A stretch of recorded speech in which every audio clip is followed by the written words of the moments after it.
Hey Rebels, my name is Matthew Barton. Welcome to the Rebellion Brewing Podcast. Some big changes have rolled out in the local craft beer scene that are going to fundamentally reshape the way we think about how our beer industry operates. The province recently announced changes to how it classifies alcohol producers and modified the way it applies taxes to product made locally. Today, I'm sitting down with Mark Heise, the president and CEO of Rebellion Brewing. He's also the current president of the Saskatchewan Craft Brewers Association, also known as the SCBA. The Brewers Association has been working behind the scenes to help make changes to legislation to more closely match what's been done in Alberta and BC. But there's a lot more to unpack here, a lot more detail to explain. So let's get into it.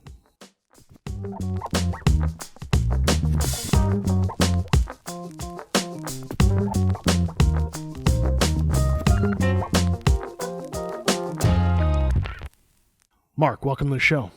Right on. Let's do it. How's it going? Let's talk about taxes and policies and government and stuff. It's fun. That's actually these are my favorite topics, honestly. Why is that?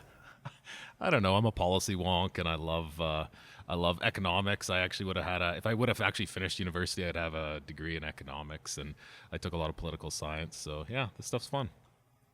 I think when it comes to answering that why should I care question, to me, very simplistically in my mind, it says we get to win more. Yeah, absolutely. And it comes down to, you need a plan, you need strategy, you need a policy, and you need partners that are on board with things. Otherwise, it doesn't happen. You can be as strong-willed and belligerent and strong-minded as you want, but without a lot of that background, all that work in the background, it doesn't really matter. And so we'll maybe get into a little bit of that today. Well, let's start from the beginning. Let's assume that somebody has no knowledge of what's going on, but maybe they're into craft beer. What's been happening in the craft beer scene? In terms of the policies and production and taxes and stuff? Yeah. Yeah, so the big change that was the SLGA announced as of December 1st is that there is now 2 tiers of craft manufacturing under breweries. So that one requires a little bit of a history lesson in that it even goes all the way back into the 90s when they first started allowing microbreweries to exist. And the challenge there was that it was very advantageous to open a microbrewery because you also were given an off-sale license at that time. And so a lot of folks opened up these breweries that were not actually mashing grain. They weren't using raw grains and malted barley. They were buying extract, and we used to affectionately refer to them as stir and serve, kind of the equivalent of like a Betty Crocker cake mix. You're not really baking anything. You're dumping a package in and throwing it in an oven, and out it pops. So folks were kind of getting around they were basically taking advantage of the rules, making this horrible stir and serve beer so that they could get a very lucrative off-sale license. I remember they'd sell that garbage for like nickels a glass, and it would give you a rotten headache and just make you sick. Exactly. And so that's when we look at it's really important to note that, to say why has craft beer why was it behind the times in Saskatchewan to explode? It's because of that, because there was no reason, there was not a lot of encouragement to make great beer. You had to be so determined to buck the trend, and then the public perceptions of it is that this beer is terrible and it's garbage. And even when I would go to those establishments, the staff would say, "Don't order the beer; it's terrible." So that really sets the stage as to where it was. And so they closed some of that loophole in that you could no longer get an off-sale license with a brewery permit. And so a lot of those folks abandoned that stir and serve model. So that was kind of the first step of kind of getting out of the way of bad policy, if that makes sense. So the government righted that about 10 years ago. And so now, anyways, what they've now created is this tier 1 and tier 2 type of manufacturer. So Type 1 is, again, what we would consider an all-grain traditional brewery where you're actually using grains. And then a Type 2 is where you're using some form of extract. You're not actually using malted barley and true grains. And so those 2 tiers are taxed very differently. Wouldn't you want to be using all grains and all ingredients to have control over what your end product is? I mean, of course. I mean, again, it's not a very common thing outside of Saskatchewan because the beer just doesn't taste very good, and that extract is expensive. It's expensive to make, it's expensive to import and buy, and it doesn't make good beer. So there's not a lot of business sense to really do that. But it's still a pretty significant change to actually delineate that from a government level. They're literally saying there's good beer and bad beer, but we want people to make traditional beer. Beer has centuries of history. It's all based on science and natural ingredients, and we really value that, and we want to preserve that. And as much as we want to create and innovate, there's that lineage that we want to be a part of, and we don't ever want to lose that and cut corners. So it's a very important change by the government to actually acknowledge that. When you say cutting corners, that kind of takes me back to the idea of talking about processed food, where consumers seem to be more aware and care about what's going into their body and how it's manufactured. And we often talk about we don't use preservatives or artificial flavors or artificial syrups to get what's happening in our products, whereas we know other bigger breweries do to save money. Absolutely, and so it's a very fundamental change to see the government's perspective. Again, they tax giant breweries at a much higher rate. Again, because they're producing their beer at pennies a glass, because they are cutting corners. They are using cheap filler like high fructose corn syrup and all sorts of things, right? And so, they should be taxed accordingly because their profits are ridiculous. You look at AB InBev. I mean, they're pushing profit margins at 25%. I mean, and they're bringing in multiple billions of dollars in revenue every year. 25% of that is pure profit. I mean, wow, they should be taxed. It kind of reminds me of the books I had to read when I was in university. There was one by Upton Sinclair that was all about how they make sausages, and it led to the creation of the Pure Food and Drug Act, where they basically said, we're going to tell you that you can't put sawdust and garbage into your meat products because you could kill people. And then very quickly it became a value statement to eat clean and good food. It wasn't just for the rich. It was something everybody deserved as a human right. Yeah, absolutely. It's acknowledging that. It's acknowledging the importance of real food. And also it does acknowledge the significant cost and expense of producing real food. Again, you can go to your favorite convenience store or big box store or whatever, and, they're selling, chicken nuggets for whatever ridiculously cheap price. I mean, those aren't real chicken nuggets. Like, I hate to break it to you. There's a reason why they're so ridiculously cheap. And, on a personal level, that's concerning. I mean, I want to eat real food, and I want people to enjoy and understand what real food is. And so some of these things are kind of gonna, tax changes like this are gonna help hopefully preserve that, and people will take notice and appreciate that. What else was going on under the old rules in terms of taxation? Yeah, so when they created these new Tier 1 and Tier 2, so there's we pay a production tax here in the province. So for every liter of beer we produce, we have to pay a tax to the government on top of all the other taxes we have to pay as a business and as a liquor producer. So there's always been this production tax, and that's fine. We accept that there should be a production tax. But for, about the last 4 or 5 years, we've been, many of us on the SCBA and at Rebellion and otherwise, have been trying to work with the SLGA, because the production tax rates are quite high compared to other provinces, especially the ones closest to us, Manitoba and Alberta. And again, that's important because there's competitive advantages and disadvantages. And I mean, even ourselves, if we were looking to build a bigger brewery, and I've told the ministers, the several ministers over the last 4 or 5 years, the SLGA, if I'm going to build another brewery and spend $5 million, I would be insane to build it in Saskatchewan. I should build it in Alberta or Manitoba. My profits will be higher. They just will be. And I said, I don't want to do that. I want to build it here. But give me a reason to do that, right? And so that was part of the argument. And we're ultimately fighting on the shelf space as well, on the retail stores across the province.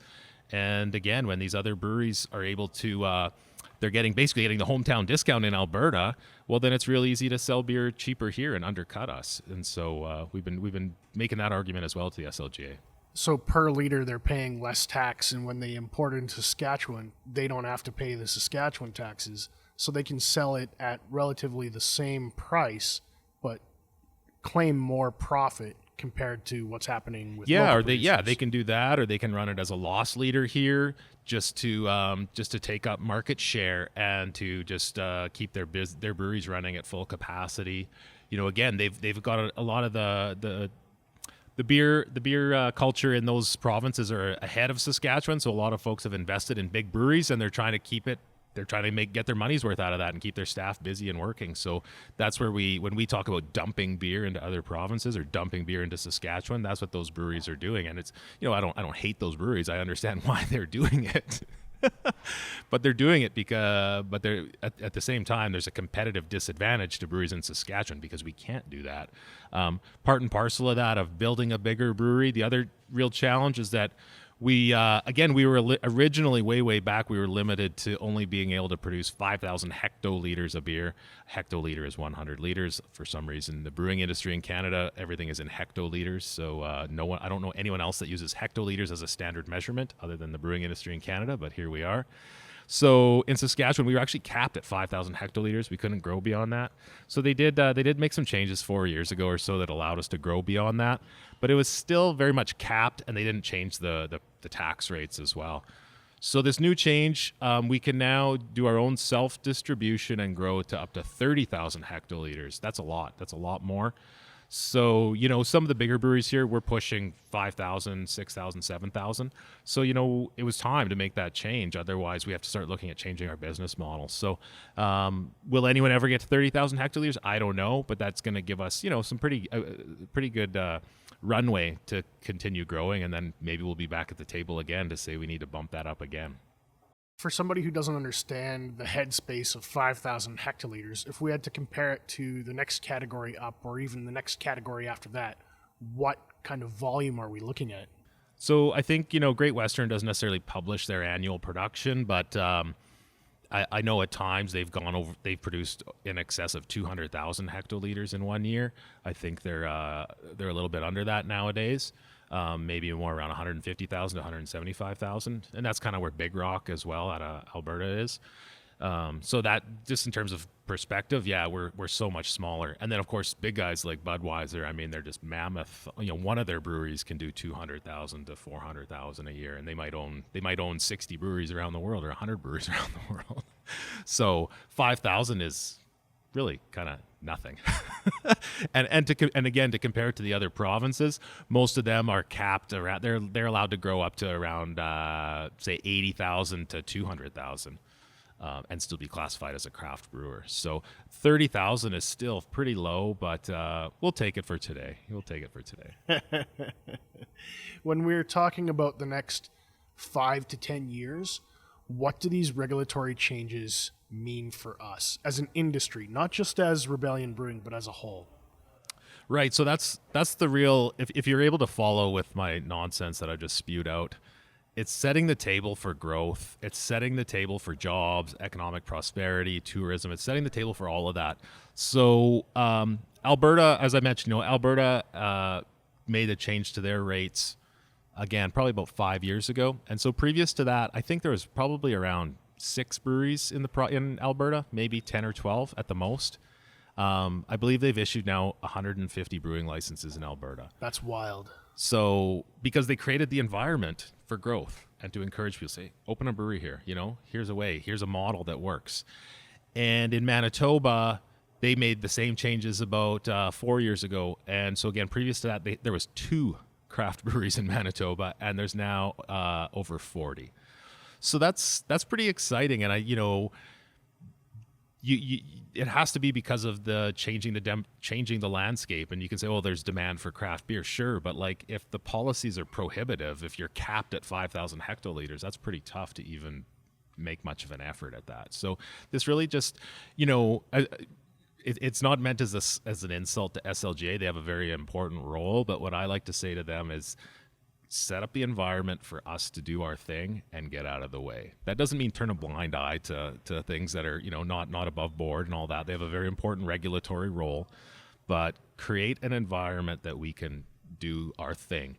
And we've always just said, let us do what everyone else has done.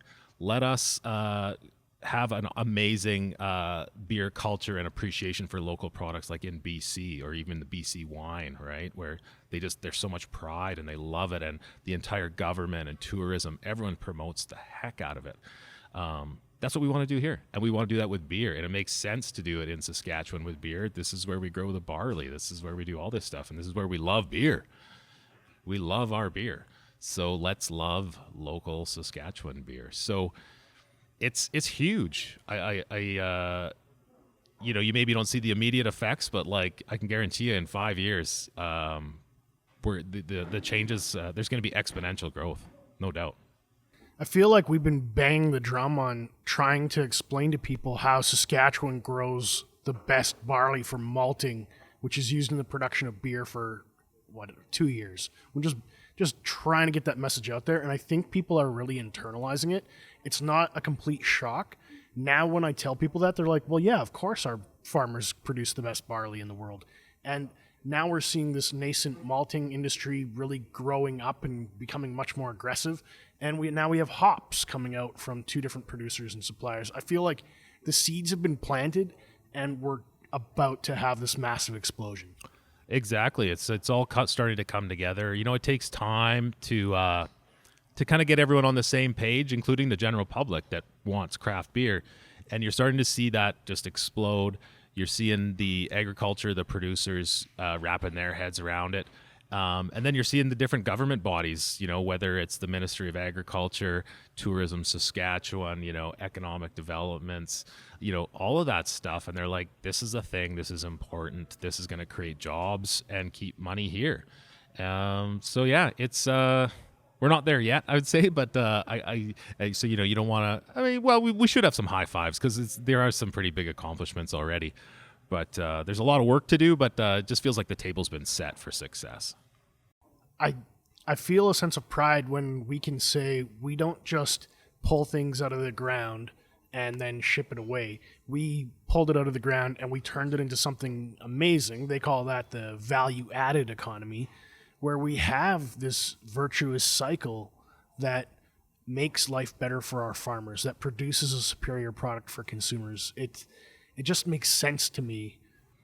Exactly, and you're starting to hear that more and more. I was on a conference call earlier this week with the head of the Canadian Craft Brewers Association, and you're hearing them use that same language now, again, about value add. And when I had a meeting with Tourism Regina a month or 2 ago, and again, they're talking about value add, again, as opposed, and we should be very, very proud of the agriculture industry that we have, but if you talk to any farmer or anyone involved in the agriculture industry, they understand the value proposition that we're missing out on by just shipping raw inputs out of province to be further processed. And so beer is a great place to start with that. It just opens the floodgates for all these other things and opportunities.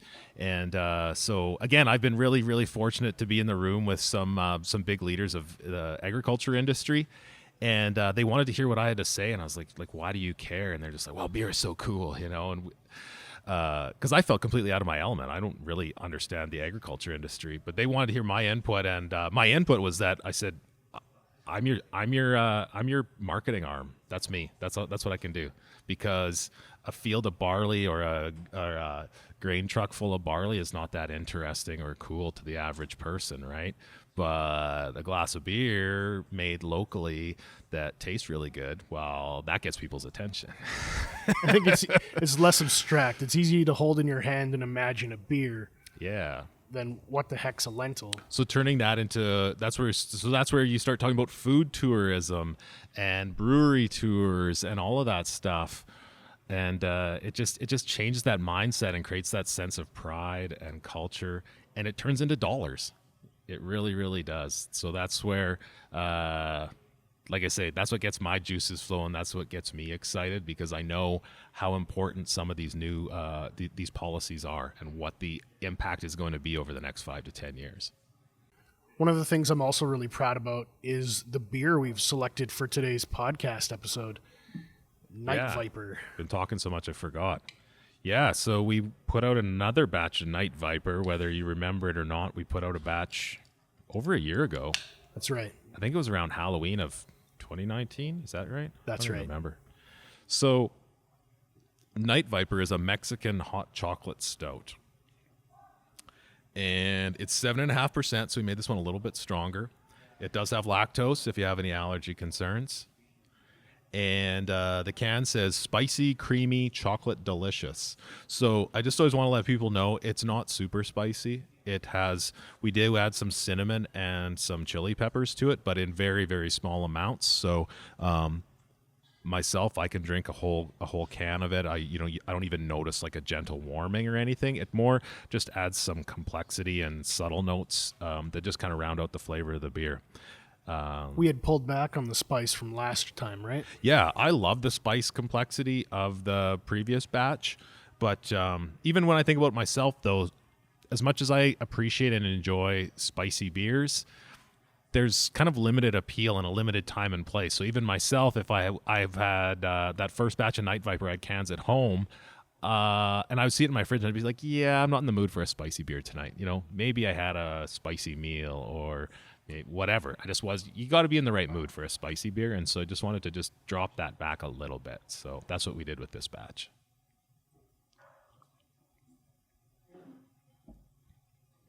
So it really, it's just a big milk chocolate bomb. So there's vanilla added to it, and we've got the lactose, which adds the creaminess, kind of that milky sugar note.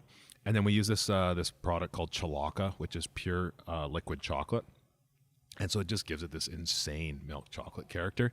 I can't say I'm not knocking other craft breweries that are doing some milk chocolate beers and whatnot, because I think they're trying to do a lot of the same things we are. But a lot of like the bigger name brands, they're just using these like nasty extracts, and I don't enjoy those at all. I've kind of just avoided a lot of those chocolate stouts just because of that. But yeah, I just feel like this one just really captures the essence of this just beautiful milk chocolate.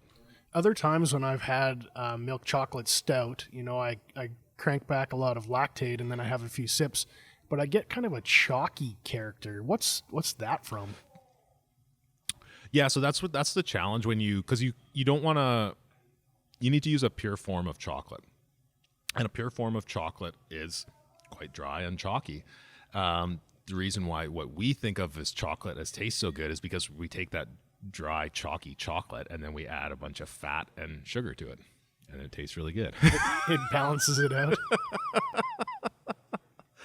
So it's hard to try to figure out how to do that in a beer, right? And so with this one, again, I can't take any credit for it.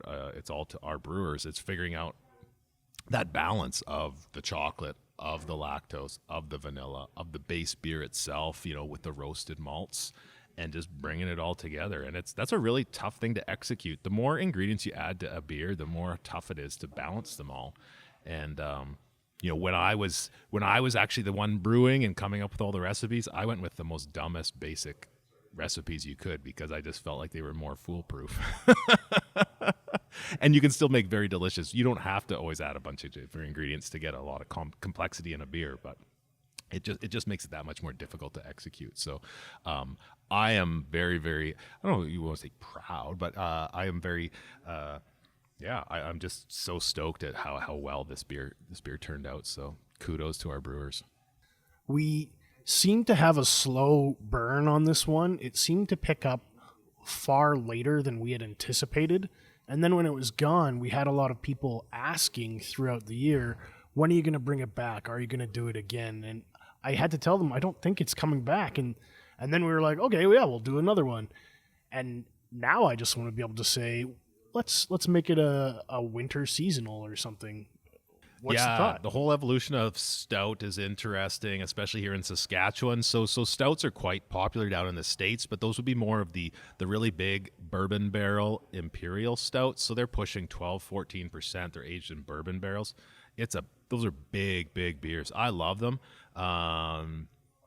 well, I'm thinking of the Marty McFly term, you're not ready for it, but your kids are going to love it. I kind of feel like that's kind of where we're at in Saskatchewan with those types of beers. We're not quite there yet.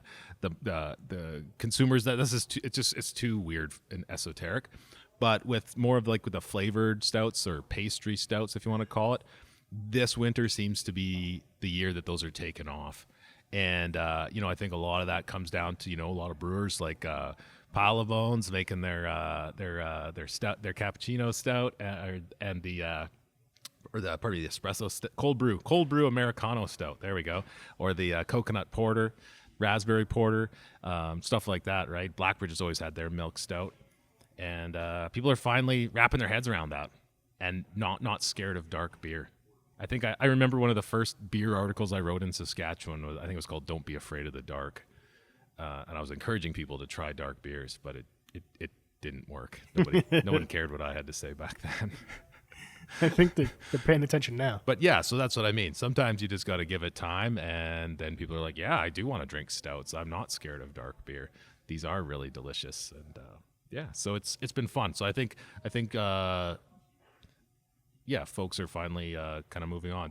And it's not that, we're all a bunch of backwards people in Saskatchewan, but there's just kind of that natural evolution of beer appreciation and learning and exploring. And yeah, you don't necessarily start out with Mexican hot chocolate stouts. Well, I want to thank you for your time today. So it's fun. I hope people understood a little bit of what we were talking about, that it wasn't too boring. But yeah, these are huge changes. It's fun to be a part of that and to work together on these things. I know you're trying to wrap up, but yeah, I mean, I would just it's fun. It comes from a grassroots thing. It comes from what makes sense. It comes from trying to duplicate what's been successful in other jurisdictions. It's not just some personal agenda where we're trying to screw the government out of some tax dollars to line our pockets. It's a real genuine thing and a genuine partnership, and I feel really good, and it's sometimes you see the SLGA bashing or government bashing online, and sometimes it's well deserved, but it isn't always. And yeah, I mean, I have a lot of respect for a lot of the people there, and it's been a long time working on some of these things. But I know that they feel really good about the work that they've done as well, and so they should feel some sense of accomplishment as well, because it's not easy to change things in government. And Matt and I, former government employees, we're well aware of how tough that can be. So that's my final soapbox rant. So there we go. Cheers. Cheers.